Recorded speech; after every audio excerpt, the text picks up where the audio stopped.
Are you sure they're all asleep? She asked from the corner. Positive, came the answer. Now hush. Even Zeke and Josie? All of them, Sarah. Now hush. Can I please at least put on a t-shirt or something? A sudden burst of stinging heat on each cheek answered her question, but a negative response followed anyway. No. She sniffled as the tears that so far were unshed escaped and ran down her flushed cheeks. It was ironic, really. She was in the corner, in trouble, and naked for lying about being sick because she had nothing to wear to church that wasn't maternity wear, because she was still so fat.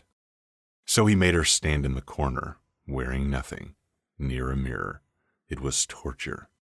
She closed her eyes and tried not to watch herself in the full-length looking glass that was mocking her.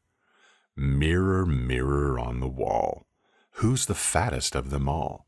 She pouted, and Joe took her arm and frog-marched her to the bed. Why are you in trouble? He asked, his face grim. I lied, She said, looking him straight in the eye. Why would you lie? You know why.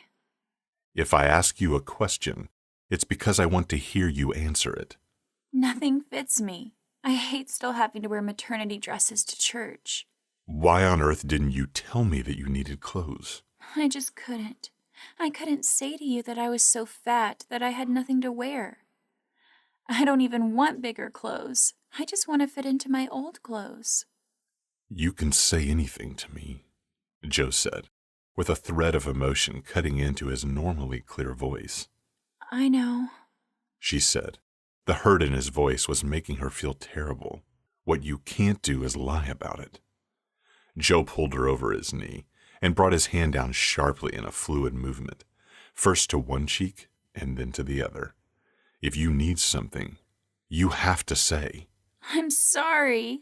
She wailed, mortified that he was staring at the very object of her displeasure, her fat bottom. She could only imagine how it wiggled and wobbled like a Jell-O mold at Thanksgiving. It'd be the color of cranberry Jell-O by the time he was finished with it. Yow, Joe, it hurts. There is no reason you have to pretend you're sick to get out of church. Several more hard smacks landed on the wiggling target. Stop, Joe, please. She said, kicking her legs wildly in a vain attempt to get away from that punishing hand. We have to trust each other, he lectured, punctuating each word with a sharp whack to each thigh. I will, Joe, please. She said. Please. I love the way you look, he said, before covering her entire rear end one more time with a myriad of spanks. Finally, he stood her before him. Always. I'm so sorry, Joe. She said. I do trust you. Good, he said. Now I'm going to show you what I see when I look at you. She winced slightly as he led her over to the mirror. Do we have to do it here? She asked. Yes, he said, tapping her already sore bottom. Ow. She whined. I was just asking. Positioned in front of the mirror with Joe behind her, Sarah did her best to look at herself, but it wasn't easy. She smiled when he ran both hands down her shiny locks. I love your hair, he said, pulling his fingertips down a long strand, straightening the curl as he went, until finally he came to the ends, just above her warm, just spanked bottom. The adoring treatment of her hair, with the loving look he gave her, melted her enough that when his hands moved back up to her face, she was relaxed enough to listen. These tiny creases here and here, he said, touching the small lines near her eyes and mouth with a feather-like touch, are there because you smile. A lot. You smile at your children when you're teaching them, when you're listening to them and laughing.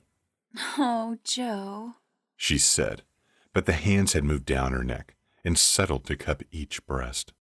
I love these breasts, warm and full. I love the way your nipples still harden like this. He pinched the hardened nubs lightly. When you're aroused, Joe. she said, blushing furiously. He smiled widely. I love that you still flush with embarrassment at the slightest little thing. His hands trailed down her belly, stopping to cradle her soft flesh. This is where our babies grew, safe and warm in their mother's body.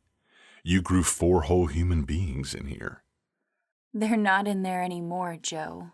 she said, jumping as his hand clapped off her bottom, renewing the sting that had just started to fade. I love to feel your curves, he said, the tips of his fingers gliding from the gentle swell of her belly to tug at the neat line of curls on the delicate skin of her mons. He parted her lips, and his fingers dipped inside her. And this, always so wet and welcoming. Joe. She said, her breath hitching as he delved deeper within her folds. I love to lose myself in here, he said, twirling his finger before suddenly retrieving it and turning her around. Look over your shoulder, Please, Joe, I don't want to. she pleaded. Do as you're told.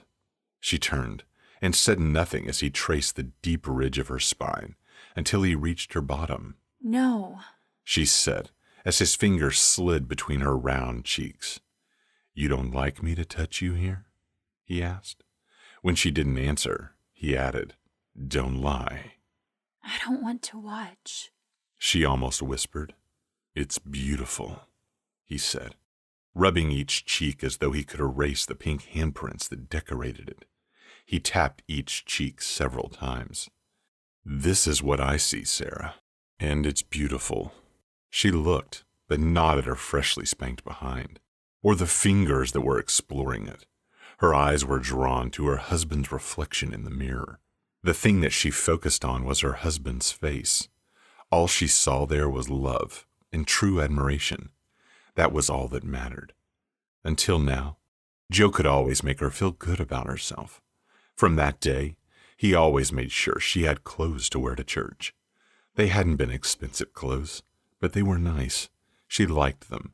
She felt nice in them until now. Unfortunately, Joe wasn't here to reassure her. She smoothed down the blouse and undid another button at the neck, and then took a deep breath. It was still a chain store outfit with discount shoes, but if she was good enough inside and out of this outfit for Joe, then it would have to be good enough for the rest of the world. Here goes. She said,